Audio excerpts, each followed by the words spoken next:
Well, a lot of people think God is in control of everything, and it's just not really true. First of all, if He is in control, things are looking pretty rough around the world.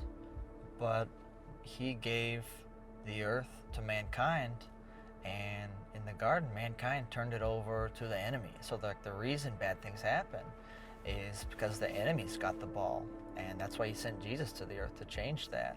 And Jesus sent you in His place to do the same thing. But most of the world, and even the church world, does not accept this fact. They think that the government's going to do it for them, or the president's going to do it for them, or some program is going to do it for them. Nobody wants to do it themselves. Nobody wants to overcome something. But those homeless guys are not going to get fed unless you feed them.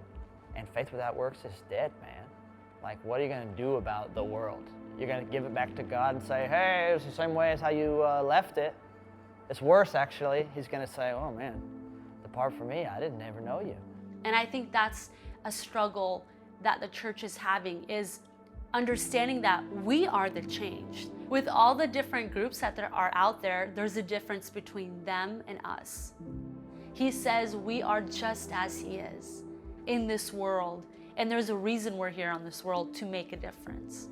People, they don't even believe who they are in Christ. And if you don't understand who you are, you're not going to operate like Jesus. If Jesus said that we can do it, we have the ability and we're capable of it. And it's the next thing to just do is believe and do. Just like Jesus, when He came in the darkness time in history, we are here in a pretty dark time in history right now to set the captives free. And this is when the world needs us. And that means you're making the play.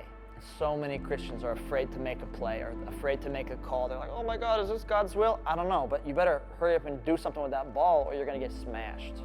In the gospel, God makes us the responsible people for the earth. And I think that this is an opportunity that the world would love to hear, that God doesn't want you to just go to church and just sit there and just listen to the pastor. He wants you to be able to change the world. When you find out who you are and what you're capable of doing, man, it is unlimited potential.